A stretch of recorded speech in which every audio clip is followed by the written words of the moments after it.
Welcome to the Crow's Nest, a local music podcast set up in your spaceship to help build communications between musicians here on the local scene of Belfast, Northern Ireland.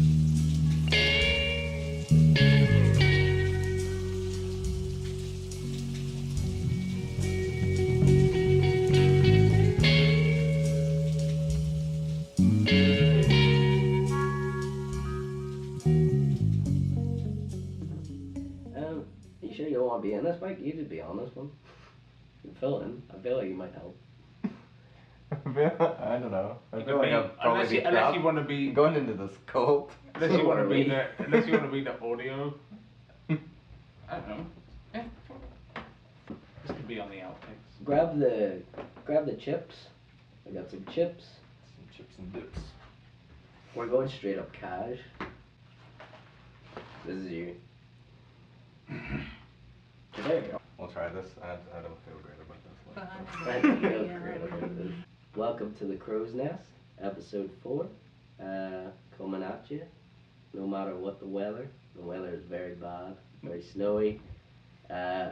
We were meant to have a guest on, but because of the weather, that ain't happening. So yeah, we're playing it pretty casual right now. We got no Curtis either. He couldn't make it. This is Mike. This is my brother Mike. Fill in Crow. He's filling in for Crow. So it's no longer the Crow's Nest. Just the nest. It's just the nest tonight. We brought some chips to show how casual it is. They are Max chili and lime, perfect with beer, Don't have beer. but we don't have I have one beer. I said I was gonna get you one it. You beer. want to go get yeah. that? Yeah. The communal beer. Go get the beer. and One then- bottle of beer. It's the only thing left in my fridge. My fridge is literally empty. But it's also the only one beverage you can have with these chips, apparently, because they're perfect with beer. Like, maybe if we have one, we'll have one without beer, and then taste see, the difference. see what taste the difference. No bad. Are they spicy? Yeah. Okay. I had one without a beer, and it was pretty good. Make sure you savor that now. That's all we got. I imagine perfect with beer. Like, do you drink the beer while the crisp is in your mouth? I don't know. That's just motion then. Mhm. It's like a paste. Yeah. yeah. Yeah, not mine. Do you want something? Maybe not. Maybe not. I Oh, might shit. get a glass. Yeah. I forgot I'm very, very sick, and I just took the first sip of the beer. There you Gratzits. go. Right. 45. I've been told that you pour beer 45 degrees. 40 at a 45-degree angle, so it doesn't bubble whatsoever. Kind of. Sounds Like a pro. Sweet. So what did you do? Should I dip the chip Dip in the beer? In the beer, yeah. Well, I mean, don't know if that's what they mean. the instructions aren't very clear. It just says Max Strong, perfect with beer, chili and lime, flavored potato. But they say perfect. Hold on. perfect with beer. So I'm dipping it in the beer. I mean, it depends what you consider with beer. Yeah, it just tasted like beer. Yeah, funnily enough. Well, it's became more of a food podcast. We're pivoting. We're pivoting the show because I think we had everything prepared to ask our guest questions, but yeah. Anyways, It's just a casual introduction. We'll get to the serious stuff now. we will. Well, basically we were meant to have Adam Grant on tonight, but because of the snow and the ice and stuff, he had car troubles and he couldn't get on here. So the one cool thing that we do have from Adam still is that he will be debuting one of his new singles on this podcast. So we're gonna play that for you somewhere in the middle, and it will be an exclusive. So can you dig that? I'm looking forward to hearing that actually because you've told me about him, but I couldn't actually even tell you what kind of music he plays. I haven't listened to anything yet, but you seen him in a battle of bands or something? Yeah. Well, I mean, to be honest, we worked with Adam before, in the place we work now, which I never named because I just don't want to name it. No. But yeah, Adam worked there before, and he used to always talk to me about how he was in a band, and we had a mutual love over Blink-182, so he really loved them too, and yeah, so he always talked about music. But yeah, he got back into doing like solo acoustic shows and stuff recently, and he seems to be doing pretty well for himself. So he put out an EP, I think last year or something, and he was meant to be working up to a new EP, but that all kind of changed recently, and it's turned into a full length album now. It's like a 10-track album, which, sorry, I'll be a bit rude here, but he did send me the details on it, because obviously we don't have him here to talk about it, so I don't want to get anything wrong. Check what the song is called that he sent me. Yeah, the track we're going to play is called This Feeling, and it's from his 10-track album called My World, which will be released in April. So yeah, I'm super excited to see what he's doing with that. And he did have some crazy story about Terry Hooley taking him into the studio to record 2 singles, which I still want to get out of him somehow, some way. I will talk to him about that. Well, you're planning to get him on again, aren't you? A couple of other guests lined up for the next couple of podcasts, but we're pretty locked in for a while, but we will get him back on at some point, hopefully, to talk about that. But I only know little bits of the stories. All I understand is that I was at a battle of bands. Me and Curtis were actually there, and it was the final, and Terry Hooley seemed to take a real shine to Adam, and even afterwards, even though Adam didn't win the thing, he basically said he really wanted him to record those songs, and he was going to figure something out with them.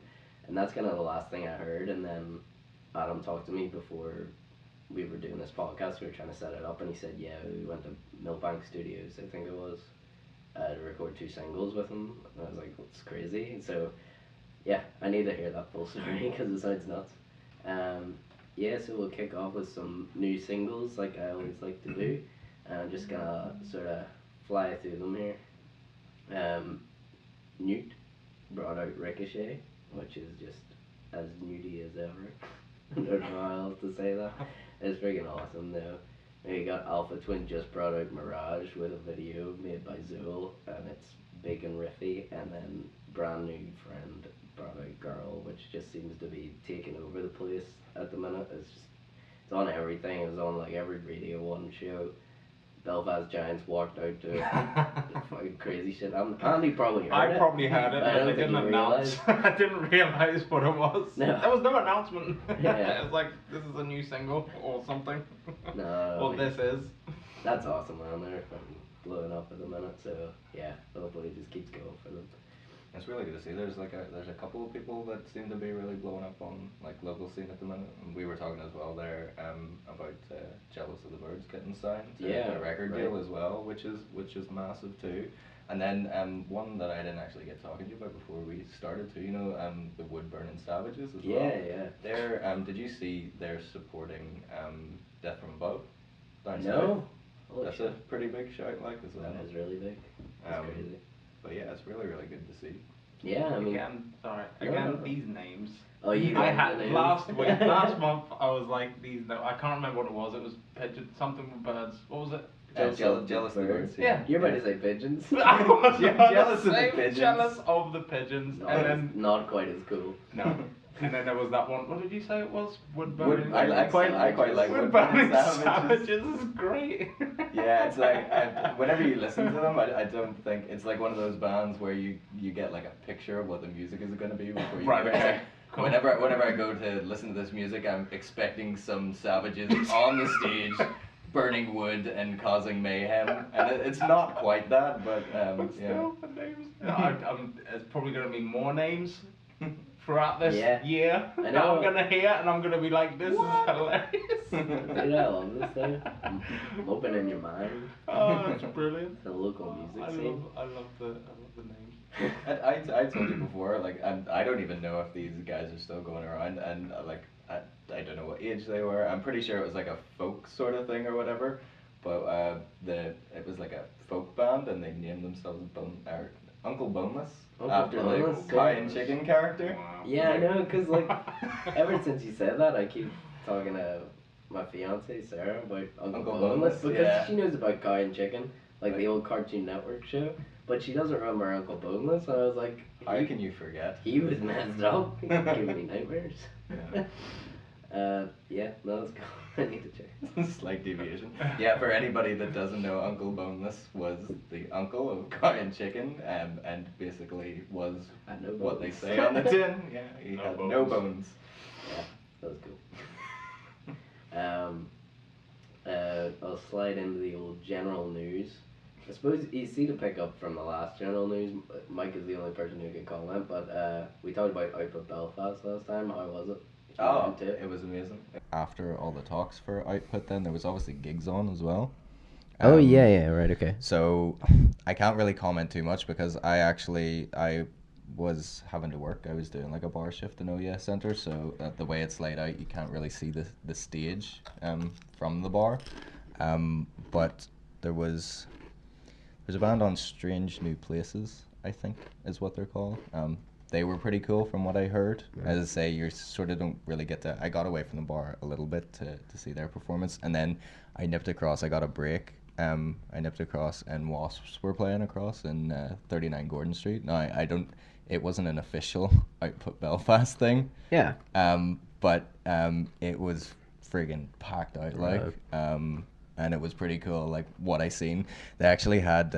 like problems with the kick drum and stuff, but they ended up getting it sorted. Like at one stage, it looked like the show wasn't gonna happen. Yeah, because they had like no backup or anything, but they got it sorted, and like there was like a real sort of like camaraderie to the crowd or whatever. It's like everybody was sort of in it and like hung around and didn't bugger off or anything whenever they had problems, because it took them a while to get it sorted. Like, do you know what happened? No, or was it just like the skin and the kick drum? Really? Broke? Yeah, like completely like smashed through. I don't know. So yeah, I would say it took a good like 25 minutes maybe to get it sorted or whatever. But like everybody was like hanging around because that's cool though. Yeah, because like you would think a lot of people would leave and something like that if like nothing progresses after a while, but that shows you. Yeah, well they were last on as well, and we'll get to that because you're going to talk about that whole Tin Man article as well. But good point, the whole thing about people sort of not staying late for gigs and stuff, it was really good to see like people hanging around, especially whenever there was like technical difficulties and stuff. Yeah, for sure. And like as I say, I was only over for a break, but like whenever they got back up, I caught one song, but they just friggin' ripped right back into it, like, and it was pretty awesome. I'm sure that's probably motivation though. If you see everybody hanging around for it, it's like, okay, we're really gonna go for it then. I think it was because there was like a post up on the Wasps Facebook the next day, and they were just like buzzing from like, you know, everybody sort of rallying together and like the love that was in the room. I seen this as well because they thanked you, but I don't think I've ever like. What did you do to help out? I don't think you told me. I mean, no, well, I don't know how much I should say. The kick drum, I took one from the OES store and carried it across the street. So I don't know. I leave that out. I don't actually know because I had to leave. I don't know if they found like a skin. I don't know if they got like a skin from somewhere else or whatever. I don't know if they ended up using that kick drum or not. They at least I think started a game with it, but I don't know if they got the other one sorted or something. But yeah. That's what happened. All right. I don't think because you told me. No. I went over to see them, and then like literally I was no shorter in the room that there was problems, and I was like, oh shit, I'm not even gonna be able to catch one song. And then like I found out, like I heard what had happened, and I was like, well shit, like I have keys to the rehearsal rooms, and it's already past the time that anybody will be using them. Yeah. So yeah. That's cool. And Wasps are the ones that are coming on. Well, Wasps are going to be on the next podcast. We're shooting it on the 14th of March, but that doesn't mean it'll be out on that day. It'll probably take like a few days of post production. But yeah, they're next lined up. We're gonna try and do like a little poster thing. I've got one mocked up at the minute just to show who the guests are that are coming on over the next coming months. So the plan is to have Wasps on next, and then RIR in April sometime. So that should be sweet. Let's do a joint birthday podcast. We should do a joint birthday podcast. And Andy's birthday is very, very close to mine. Yours is the 1st, mine's on the 5th. Exactly. So yeah, we should do something like that. That'll be fun. Birthday games. Some party hats. Drunkcast. Drunkcast. Yeah. Yeah. Well, I've already I've already got in my head that eventually, whenever we hit the B button on this podcast, I'm pretty It'll be sure, 3 people on that side and me on this side. and I'm pretty sure we're just gonna get loads of beers and pizza. Yeah. That's sort of my plan for that podcast. Yes. It will probably You might be need a bigger table. the most casual podcast there ever was. It's yeah, it will not be professional. We'll just set the camera here and everyone will be on that side of the room. Just give Phil the microphone and just Yeah. walk out of the room. Right, back to general Back news. to yeah. General news. Yeah, Bullet Bourbon Battle of Bands. Entries close Friday, 16th of March. So I just put that out there. If you want to get in for that, you gotta get in soon. You can see it up all over. It's all over Facebook. If you're into the music scene and stuff, you can see it on Phil McCarroll's Facebook and the Sony pages and stuff like that. So I'm sure you've seen it up somewhere. But get in now if you want to be considered. And we will move swiftly on to that Tin Man Heart article that we were just talking about. Because there's a lot of stuff to talk about in there. So let me just pop it up. So yeah, if you haven't seen this article yet, just go on the Tin Man Heart Facebook page, and I'm sure you'll find it up there. But pretty much there was a survey that sort of went out late last year to musicians in the area, sort of asking a lot of questions about the music scene and what you thought of it, and all that data sort of went into this article, and they've put it all together and showed us, this is what people think. This is what musicians think about the music scene at the minute. So some of the numbers here are based on a survey of over 100 musicians, and here's some of the numbers. 1 in 10 musicians rate opportunities for progression as good. That's 1 in 10. That is not a lot. 70% said their involvement in music is not their full-time job, which it isn't mine, and it's not Mike's. No. And most people I know, it's not theirs. 75% say they rarely or never get paid to play gigs. Well, that's definitely worrying. That's crazy. I mean, if they don't get paid at all, I mean, I guess there's maybe a difference in between people getting paid very little to play gigs, but I mean that's at the same time, that's a different thing. Yeah, we've played shows like that where if somebody tries to give you something, even if it's like a tenner between 4 people or something, at least they've tried to give you something. Well, that's the it's thing. more the gesture of it. Yeah, it's depends how many people you get to go to. I mean, that's basically how most promoters will do it. If it's not gonna be like a council funded thing, or something that they've got a grant for where they have this money to pay musicians a high amount, then it's basically going to be somebody who isn't getting any money to put it on in the first place. So it's a promoter who's just doing it because they want to do it and help the music scene, and they're going to put on a door charge to try and make money for the sound man and then for you. And it's only because you have to pay the sound man. There's some people who can forego that, if they have an in-house sound guy who's willing to do that for free, which is crazy as well, that you've got a promoter and a sound engineer working for nothing to just put on a night for you, and then they're still giving you basically 100% of the door proceeds. But I mean, once you split that up amongst 3-4 bands to try and get the numbers up, and then you split it between your band members, I mean, each you're earning nothing, but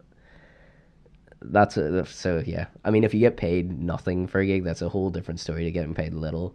Being paid little is more about getting people to shows. Yeah. And I think, I would rarely condone getting paid nothing at all, but I mean, there is certain circumstances where maybe if somebody is still trying to do something for you in some way, if they bring you down to a show or whatever and they're gonna film it live for you professionally and stuff, if they're trying to help you in some way, fair enough, it's understandable. At certain levels, as you say, the money is not there to pay people, especially if, you know, there's a toss-up between, like, if somebody gets in a great sound guy and it can, like, really be the difference between you sounding, like, at the top of your game or whatever, and, you know, you just plugging in and playing and stuff.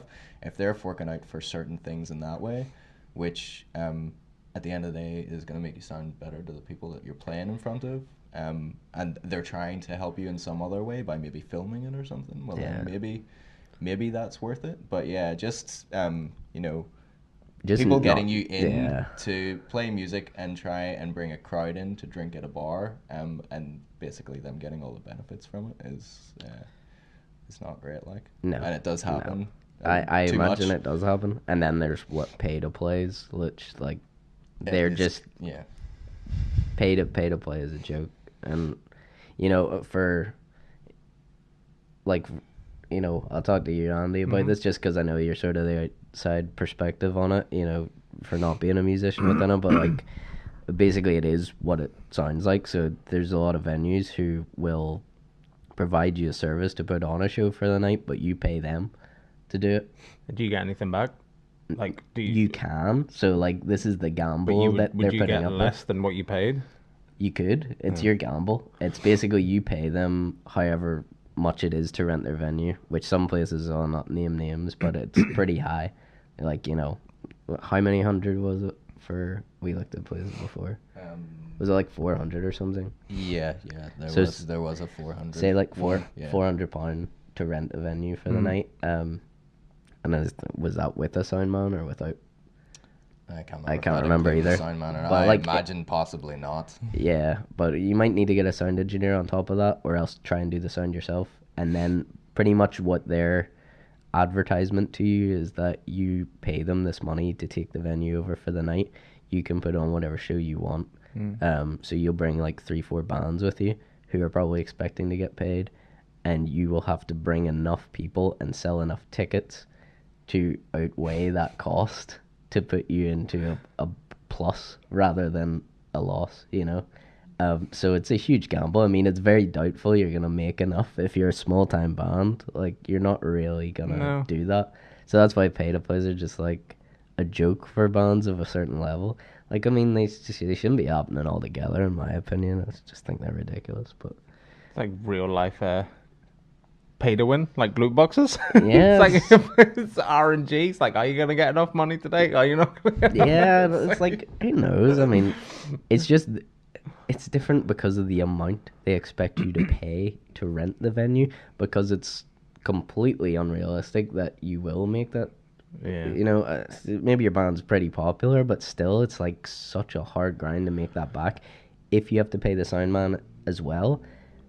And if you think you've got to, you know, pay these other bands that came to play with you, it's like, how much are you planning on paying them for the night? So, like, you're almost always at a loss. And that would even cause... well, it could cause a lot of arguments. Cause a lot of arguments and friction between local bands, between... Like, if you know... Yeah. If you're like, Cause I'm paying you this much, and it's like, well...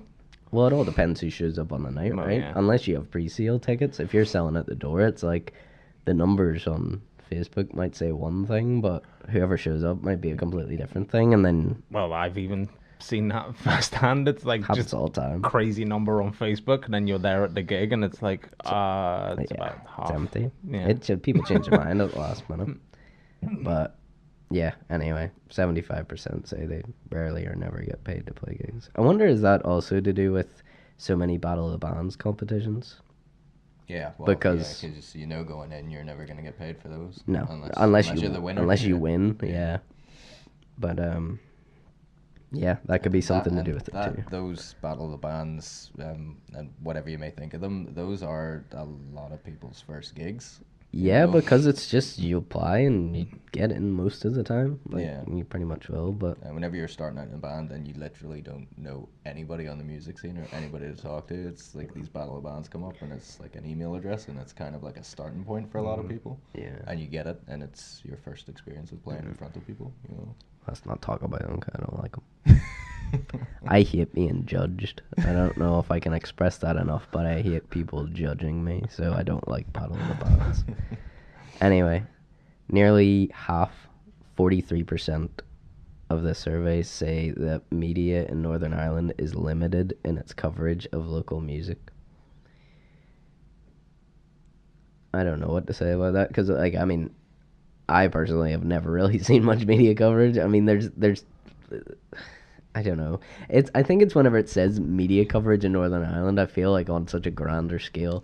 Yeah, well, I think it's said. I think that's the point that maybe it's trying to get across. So like, it's hard because obviously the numbers there, don't lie. That's what people feel. And I think to a certain extent it's right. It's and I feel like you guys talked about this on one of the other podcasts before. It's media coverage in the way that we're sort of trying to do things now, and you're trying to hit that more general audience of people who just love music and may like listen to like Radio 1 or whatever, like that mainstream sort of audience. It's like the sort of big established radio stations or whatever that cover that kind of music never really drop any local music in. But whenever it comes to like when you have Across the Line there, which is a brilliant resource that just constantly pushes local music. Yeah. But the problem is that like the majority of people that are listening to that are the people that are involved in local music. I know, because that's the only way I heard about it was through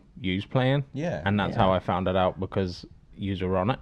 Yeah, hit the B button of it. Yeah, because you don't really like you weren't going to listen to Across the Line. Like I wouldn't have known about it if someone I didn't know in a band was on it. And that's the problem. It's a great show to listen to, but it's like, unfortunately, a lot of the time it's like a lot of great talented bands just like playing their songs in like an echo chamber, and it's like it just bounces back around like all the people who are probably already showing up to shows to listen to these bands and stuff.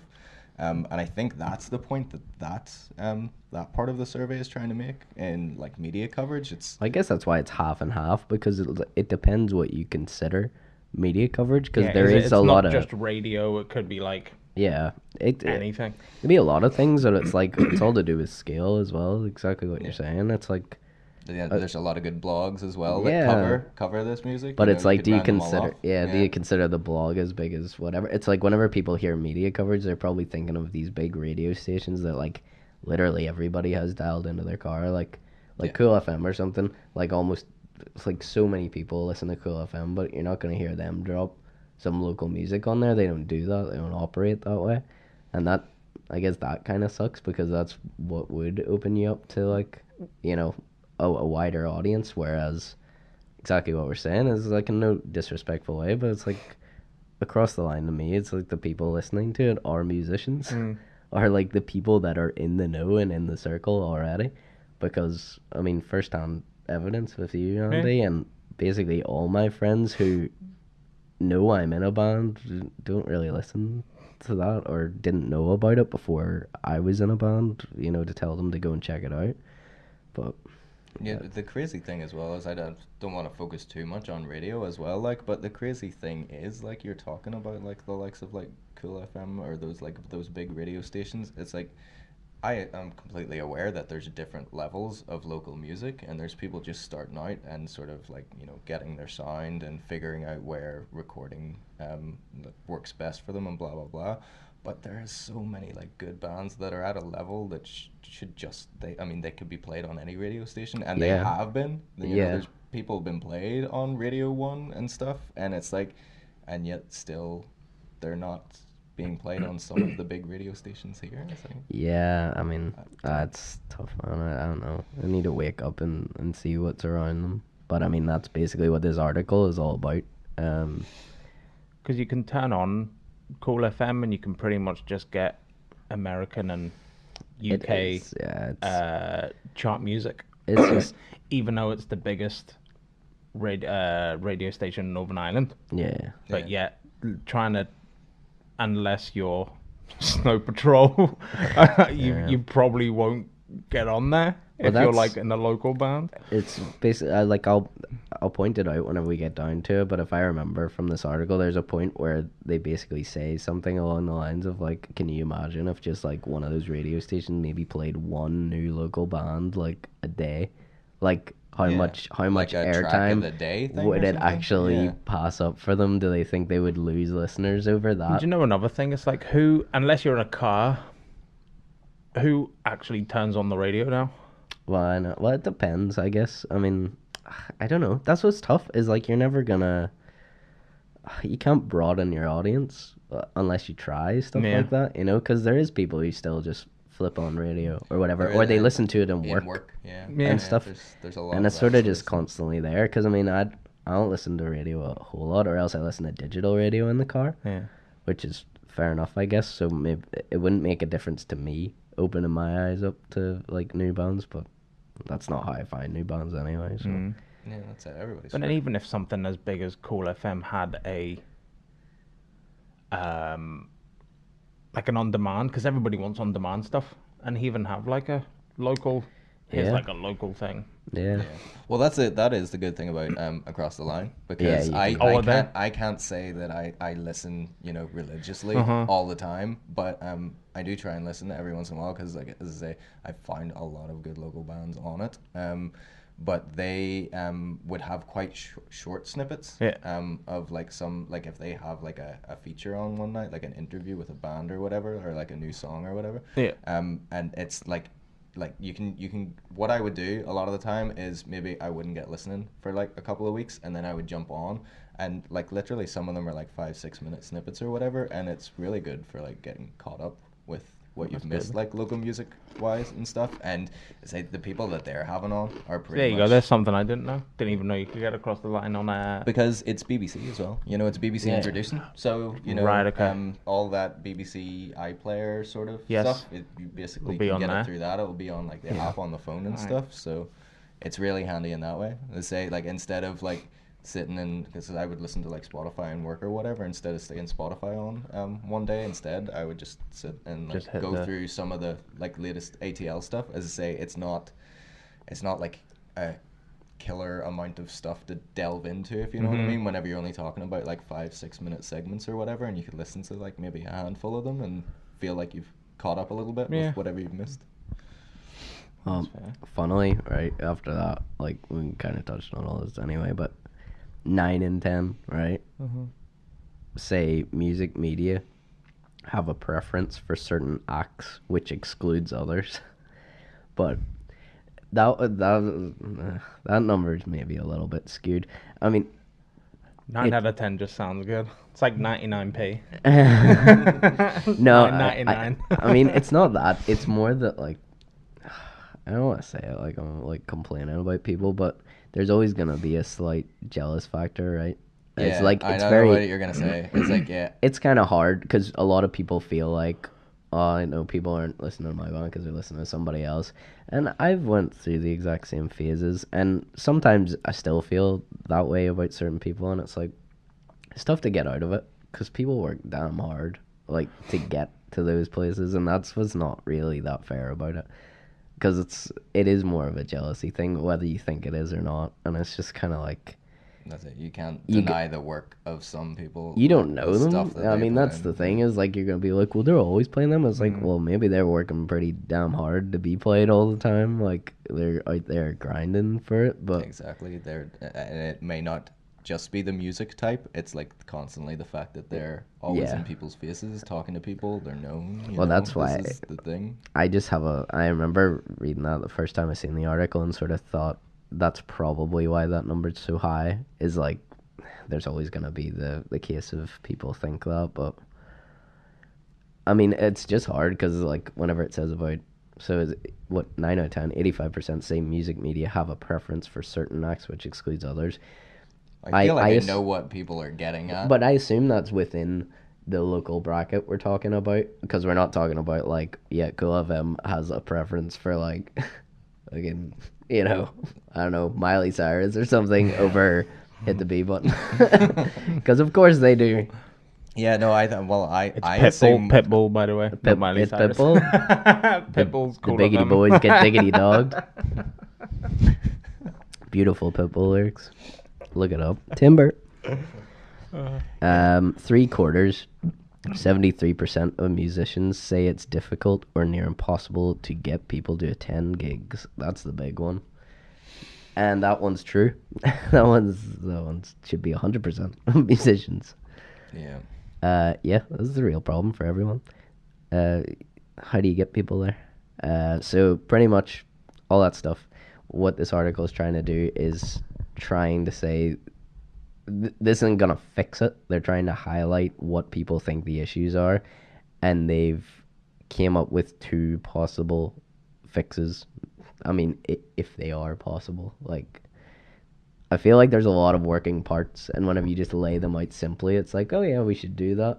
But yeah, I don't know if it's a I don't know be all sort of fix, if you know what I mean. But at the same time, it's like it's good to have the conversation, and like if you can get to a place where people are trying these things, and if it's proved wrong, well then fair enough. I think that was kind of the huge thing is like whenever they done this, and I seen so many like fellow musicians on my Facebook feed just being like, yeah, it's very enlightening to see everybody has the same issues and we're all on the same page with it. So like, it starts the conversation, though, don't it? Like you said, yeah, it highlights the problem, and then once one person sees, it's like, oh yeah, yeah. It's like they didn't say it. They obviously this had to come out, and then was like triggered as like, yeah, I feel the same way. And then once everybody notices that everyone's feeling the same way, it's like, oh yeah, yeah. Then it just gets more highlighted. well, like one of the suggestions they put here is for earlier gigs. Yes. So yeah, right off the bat, right. General audience Yes. member here. And Andy, as an Yes. as an attendee to like all the shows we do, he's always there. The most annoying thing, right, is what time are we going on? Are you going home? Yeah. You never want to come to a show where we're headlining because we're not done. What time are you at? 10:30? Yeah. Go work in the What morning, time boy? does Andy start work at in the mornings normally? 5? This man Yeah. starts. He has to get up at 5 to be in work for 6 a.m. every day. You think he wants to go to a show at like fucking midnight? But this is where, I mean, that's a simple thing to throw out there, and you're like, yeah, we should do that. But I don't know the rules of the bar. Like, I know a lot of times whenever we show up to gigs in certain venues, if there's a sports match on or whatever, the place where we're meant to be playing has like that sport match playing on a big projector screen. Yeah. Because that brings in a massive crowd. Yeah. And that's usually around dinner time. So like, they're not going to move the gigs earlier because it brings in less money than the football game or whatever. So Yeah, like, that's it. it's And not as simple as it seems. You gotta understand, like you start the gig earlier, that's fine, but there's everything that comes before the gig. So you're talking about like an earlier sound check and everything as well. Yes. So as you say, like if that bar is full at that time of day and making money, there's no way they're gonna go. They don't want that. Yeah, local music instead. And then it brings in the other problems where, like, you know, I know for me, if I'm playing a gig on a certain night, like, I'll more than likely be working. I work a full-time job, so, like, I'll be working till, like, 5, and then just have to go straight from my job, like, get changed in the locker room, go straight from my job to the venue, and go and sound check. And, like, that's what I do for gigs. So You're part of the 75% that isn't solidly doing music. You've got yeah, something I am else. not. Yeah, exactly. But this is the thing. So, like, what happens whenever they move it earlier is like I have to try and get out of work now for sound checks, or else we just don't sound check anymore. Because like, how early would it be? It would be at like 4 o'clock or something like that to start for that time. Probably, because like normally it would be like 5:30, 7 Yeah. to start sound check. It's tough. It feels like you can't win, really. But I mean, it is an issue.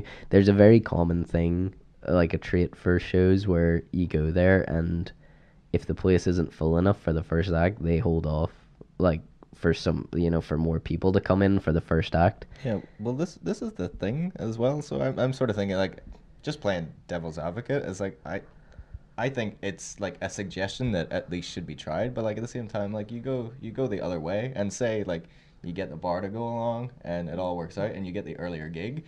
Do you get attendees going, oh, I had to get out of work, I had to go home, I had to get my dinner, Yeah, I you know, know. blah blah blah. It's really it was tough. too early, sort of thing, you know. Yeah. That's- I mean, I won't read the whole thing to you, but it's pretty much what we're talking about, and it's just saying that it's a constant issue that midweek gigs start between 9 p.m. and 10 p.m. and go on till after midnight. And they're just saying, See, even if they just push that back to 7 or 8. yeah, it that's would what they be say, totally yeah. fine. Yeah. like Totally not fine. super early, but 7 or 8. Yeah, 7 or 8 just seems fine. Well, what they're trying to say is like if you go and see a big touring band, that's when doors open. Yeah. That's when doors always open. It's like 7 o'clock, 8 o'clock. So why are they opening at 9? Like, Yeah. I That's don't. definitely the perfect time. Like, what time did Electric Six wrap up at whenever you went to go see them? It was pretty It was early. like 11:30 or something. Yeah. 11, You were 11:30. home by 12. But that's usually whenever gigs end. It's Yeah. like half 11 maybe at the latest. Yeah. But yeah, I mean, yeah, 7 or 8 would be okay. It's Okay. I think the main problem is the fact that sound check. I mean, it's a whole different thing. Is whenever these bands go on tours like this, they usually go and sound check earlier in the day, and then because the whole place is it's empty, and then they go away for a while. Do you and think then they that's a come problem back. also?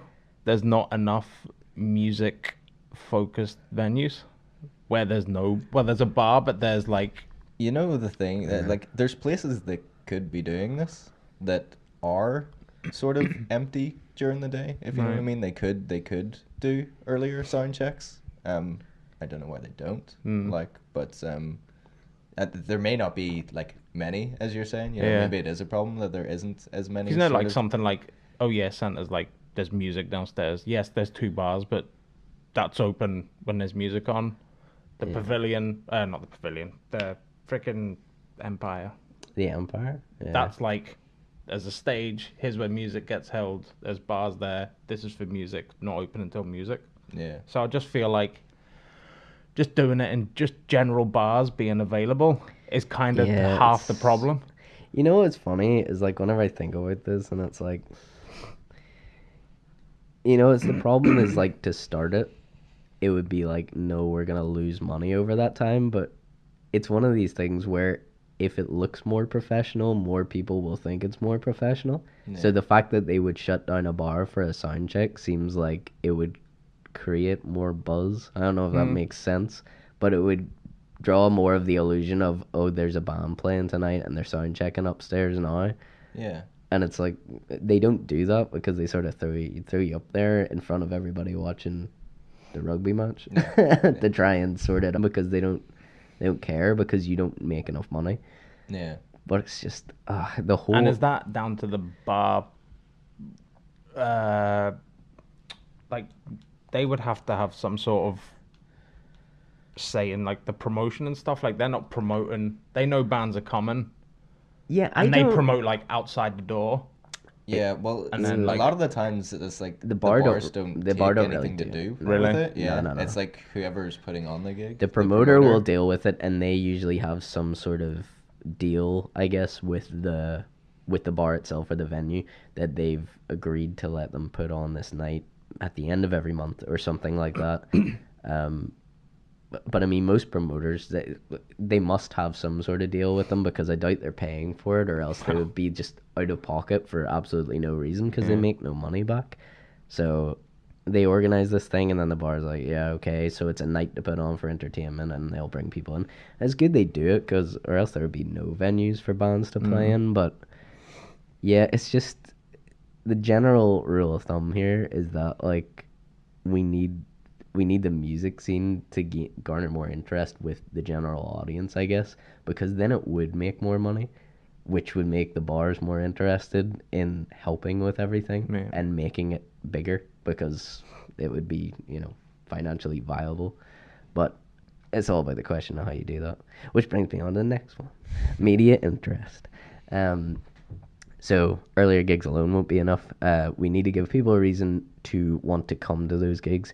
Exposure to a wider audience is a huge part of that. Imagine if a couple of songs a day on Cool FM, Q Radio, or U105 was sourced from a local artist or band. If that song was followed with a mention of an upcoming gig or where to find their latest music online, slowly the general public will become much more aware of bands in the area and gigs happening on their doorsteps. The average listener won't recognize or like every single chart song played by these radio stations anyway, so the stations can't be risking their listening figures and therefore ad revenue any more than when they play any other new song, like Justin Timberlake's new Flop. Wow. Yeah, I know, dude. We were so hopeful for it. Wow. It didn't happen. It's free content for them, and they would be seen to be leading the way and supporting local talent. It's a win-win and wouldn't take much to realize. So yeah, that's the thing I was saying earlier. I remembered was in this, and it's just like, yeah, it literally would just take like 2 songs a day from those big radio stations, and Yeah. you'd be like garnering Do you know so what? much interest. Even something like, you know how they do them shitty things like, come on down, win a 24-hour free voucher for Subway or whatever the frick it is. It's like, why not one of them local stations go, get drinks at this bar where this band's playing, or get tickets for this Yeah. bar where this band's playing. Just Yeah, something actually, that, and, like, you know yeah. what I mean? Something Like for a local. small Yeah. gig guide sort of thing. Yeah. No, to me that's like the starting gigs and stuff earlier. That's a bit more of a mystery as to whether that would work out or not. But that one, Last one seems obvious. yeah, one But or I- 2 songs on more local radio stations. I'm aware it's very locked into business and money, obviously, like most things are, and because I know somebody that worked in radio who has, like, they just sort of talk about the relentless, like, lockdown of the rules and the playlist that you can play. Like, I mean, you're really not given any room for maneuvering. And I mean, I don't want to drop names of stations or Like- anything, like but it even- just sounded yeah. awful. Like, what's Like, even in the the point big of being a stations, DJ? It's like, not even the DJ. Yeah, like you were about to say, not even the DJ gets to The pick DJ what doesn't pick, no. song at all. No, there's what he like wants to there's a play. playlist there in front of them, and it's like you can't deviate from the playlist. This was on the B. This was on the A, B, C. It's like tracks that get played every hour, tracks that get played every show, Yep. so every 3-hour period, and then you've got tracks that get played once, like Yeah. whatever, that's after what, the like, news. I don't want to go into it too much. It's just like that this person had told me before, because they eventually had to leave this radio station, but it seemed like they were gonna get fired over the like argument of deviating from the I'm thinking that, you know. yeah the argument of like deviating from the playlist, and the whole point of what they were trying to do. Their whole playlist was meant to be based around like, you know, alternative rock music, and it was Yeah. like slowly not becoming that anymore. It's like, what is this? Like, what's it turning into? And they completely changed it. It was stupid. But yeah, they had to leave that job. It was crazy. Right, gonna do a hard turn. Like, just imagine, like, on No, we're not. imagine, like, We're not doing a hard turn. just Cool FM. What's the? Oh my god, I can't believe I'm gonna do this. Was it Adetanji? Oh, Jordan Adetanji. Imagine just hearing his song, just like, That dude is dope. you know what I mean? Yeah, I know. That'd be sick. Definitely be hearing that song in more places. Like, Dude, that song That deserves song is to be pretty on much like radio. what's on the radio now anyway. exactly. I know. You know, it's like so the- single worthy. Well, anyway, that annoys me. Yeah, you should go check it out. Jordan Adetanji. You might have trouble spelling that because I know I do. Song's called. What's that song called? The myself. By myself. By myself. By myself. I know I have it You somewhere. pop his name up down here. Yeah, we'll put it Post-production. in the thing. We'll probably drop the links for like the other singles I was talking about as well in the description for I actually New went- Ricochet and Brand New Friend Girl, Alpha Twin Mirage, and now Jordan Adetanji. It's not a new single, but No. sure. I went on Google and literally typed in Northern Ireland R&B / rap scene, Did he and come up? not a one thing came up. Oh, really? Well, I mean, Pop Up were doing a thing recently that was like a hip hop thing. I noticed it. There was and I like Reddit kids I and kinda wanna stuff see it. going, yeah, but I'm like, I want something, you know, like Yeah, Jordan like- Adetanji does yeah. and stuff. Top results. sort So of. I was like, There's actually Where did I do that? Pop Up. Where is it? It's around here somewhere. Brash Isaac. Great name. Hip Hop Invitational. Oh, is it? Oh, it's on the. Hey, it's on the 16th of March. You're interested, Mike? Am I? Oh, Yeah. There you go. What is this? I didn't even see this, but I'm interested in going to it. Everything. What is this? Hip Hop Invitational at Where is Culture it? Club. Where's Pop up. Culture Club. 1 Bankmore Square in Belfast. Where's that? Yeah, I'll look it up for you. Show you. Sean's go. Sean's go. Woo. Or is he going there? Is he interested? Woo woo. He's interested. Yeah. See, there's a hip hop scene. You know, search for it. I know nothing about anybody on that. Yeah. That's cool. Actual walking android. That's pretty cool though. What? Sounds like a start of a 21 Savage song. Yeah.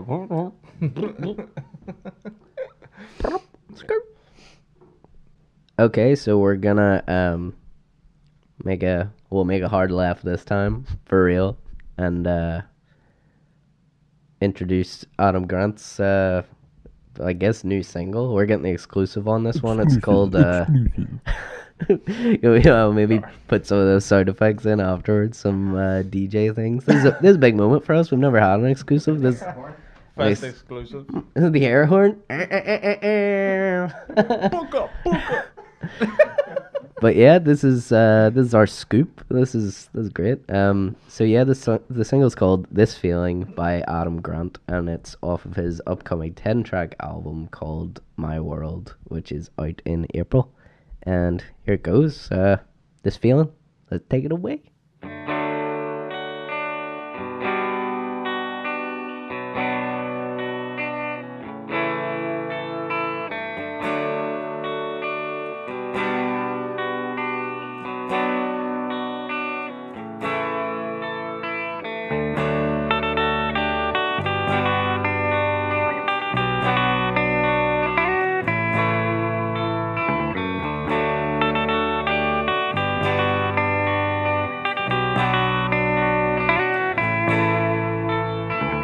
I got this idea in my head, it's not gonna lift until it's dead. I got a hole in my heart for you. I got this treadmill in my brain, sometimes I feel fucking insane, and I hope you feel it too. I got this feeling, I got this feeling, this could be the year for me and you. I got this feeling, I got this feeling, this could be the year for me and you.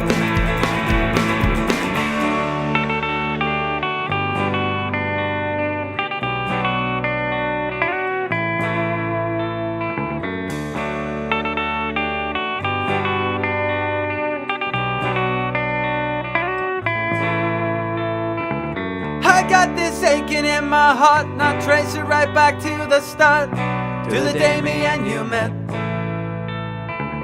I got this fire in my soul, when I'm not with you it is a hole, it's not easy to forget. I got this feeling, I got this feeling, this could be the year for me and you. I got this feeling, I got this feeling, this could be the year for me and you.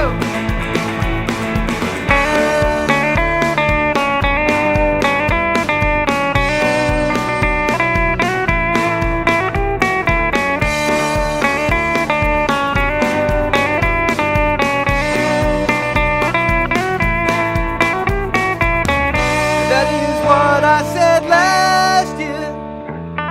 Look at how well that went.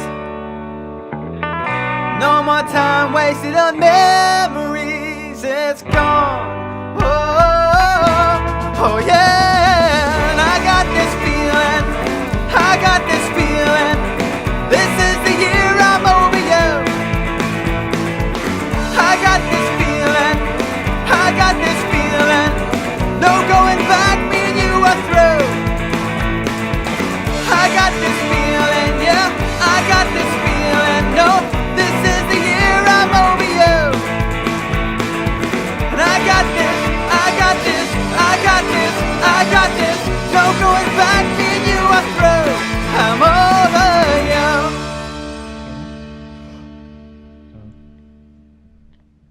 I'll have to do a John Peel. John Peel. Play it again. So this was that was Adam Grant there. Okay, that was Adam Grant with This Feeling, and man, that was really cool. It was so weird hearing him with a full band behind him. I haven't heard that yet. You know, I listened to his first EP, and it's just mainly acoustic. stuff, you know, some overdubs and things like that, but it's just kind of acoustic singer-songwriter, you know, sort of stuff on there, and it almost sounded like that's what we were gonna get at the start of the track, and then the band kicked in, and I was just like, whoa, here we go.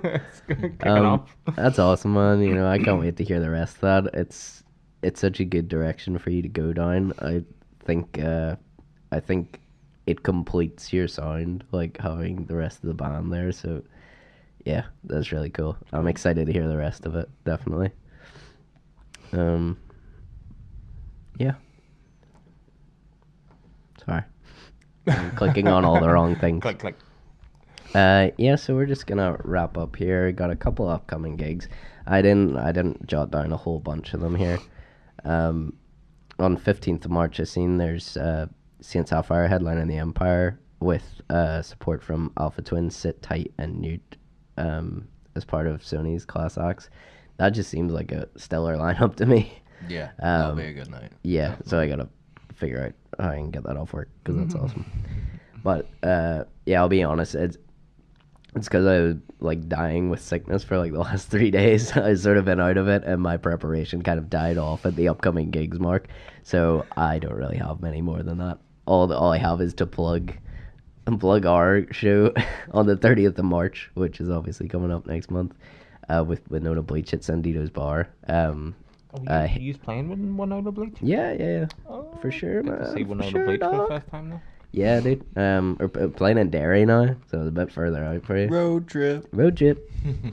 Got him. Yeah, we'll probably have to have a couple of cars going up anyways. Yeah, so yeah. we'll have We'll space. figure it out. You want to ride? You just message the Hit the B Button page. We'll get you a ride. It's all good. So yeah, Winona Bleach headlining, Hit the B Button supporting, Hay Park supporting, and SLT. So, gonna be awesome. And yeah, I suppose a couple of things I didn't really touch on, but I don't want to like completely just, you know, self-indulge here. Self-indulge, bray. But a big announcement for us is that we can finally sort of let people know that the Hit the B Button EP will be coming out on the 27th of April. And we're going to be doing an EP launch on that date. With some special guests. I'll not ruin all the surprises just yet, but I just want to prep everyone, let them know that it's Spoken happening. word.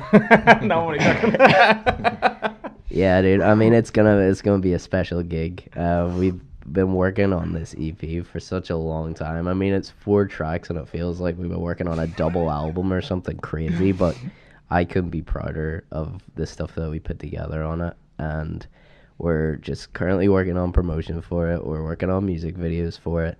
And now we got this EP launch, which we're trying to shape up to be a huge night. So we're going to have the event up on the Hit the B Bump page and the Your Spaceship page really soon. So, you know, book your time off work now.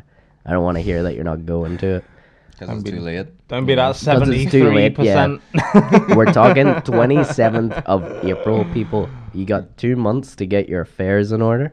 It is the weekend anyways as well. And isn't it's it? on the weekend. Yeah. Of course it's on the So weekend. yeah, there's no getting up for work or anything. I even checked, and I'm like 99% sure. I double checked this, and it's on a payday for our work. So like, there's no excuse for all the people that I work with I'm just not glad to it's go on to. the weekend, because the gigs that I usually went to was like Thursday night. No, it's Wednesday. either a Friday or Friday. Saturday. Friday or Saturday. You're just gonna go nuts weekend gig. You're not even gonna see us. Weekend Be gig. wrecked before we You've come just on. you've just been paid. Drinks are everywhere. I'm out. We will live like kings tonight. The EP, the Hit the B Button EP that's been in the works for like 2 fucking years is finally coming to fruition, and it can, you know, attach to your earbuds, Yeah. I guess. Get lost in it. Yeah, it's gonna be Take awesome. me to Wakanda. Sorry. Wakanda. Yeah, so that's kind of a big deal for us, but I won't go into it too much yet. There'll be a lot more news on it. So we have some really good support acts, which we can't wait to announce either.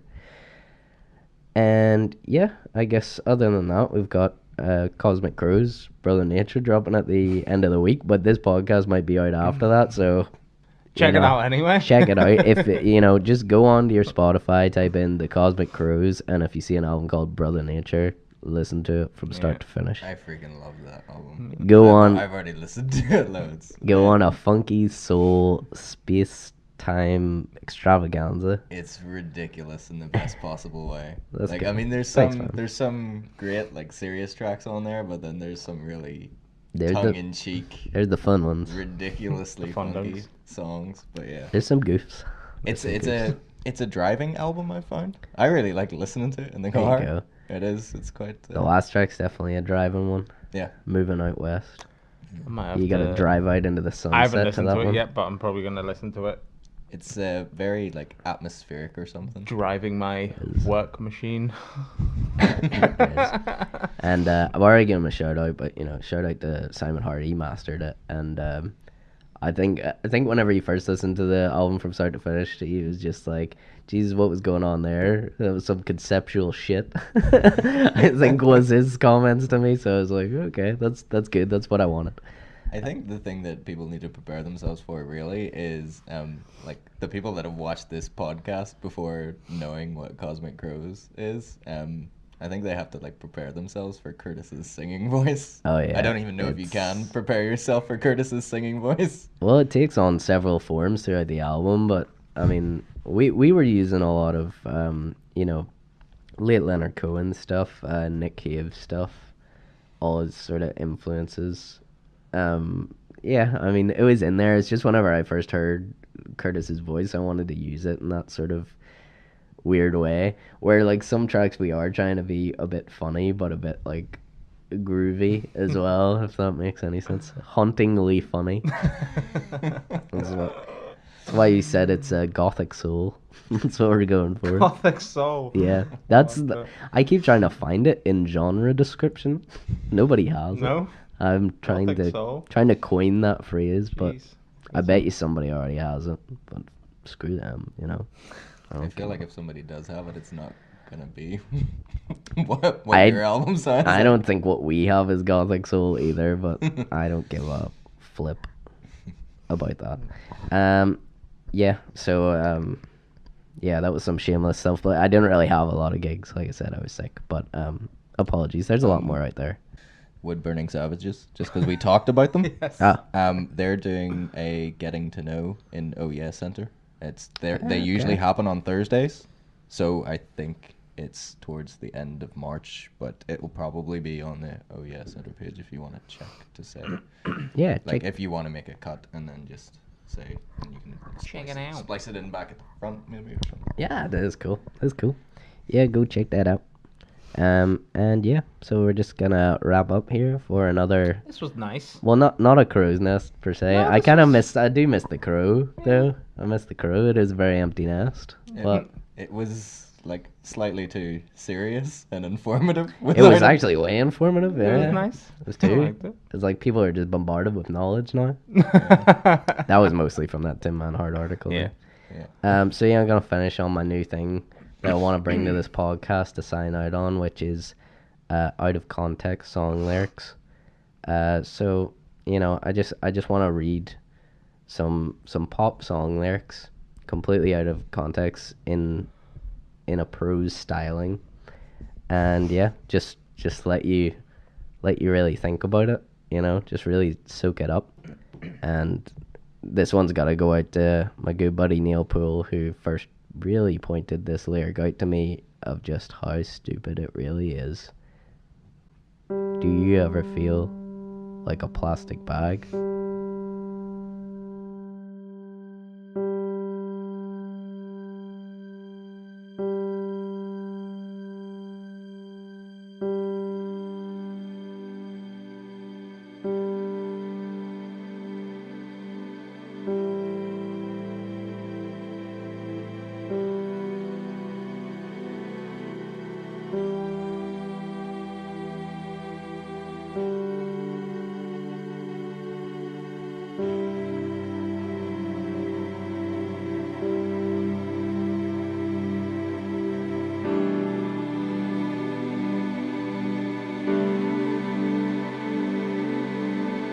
get cut out there anyway. I was just gonna fade out to black and just have that quote. Just.